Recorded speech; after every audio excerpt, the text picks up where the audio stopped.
Hello বন্ধুরা, কেমন আছো সবাই? আশা করি ভালো আছো। তো তোমাদের মাঝে আজ একটি সুন্দরী এক মেয়ের কথা বলবো।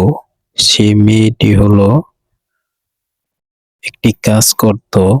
সে জিপসাম বোর্ডের কাজ করত এবং তার একটি ভাই ছিল।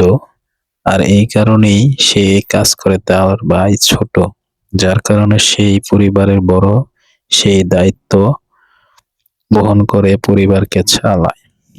তো মেয়েটি যেমন কাজের দক্ষতা ছিল, তেমন সুন্দরীও ছিল।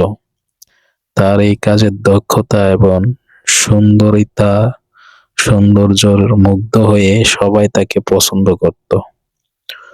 তো মেয়েটি আসলে খুবই ভালো মেয়ে ছিল। সে শুধু কাজ করে যেত এবং পরিবারের খরচ চালাতো। তো এরকম মেয়েকে আপনারা কিরকম ভাবে দেখবেন? তো কমেন্টে অবশ্যই বলবেন। তো ভালো থাকেন।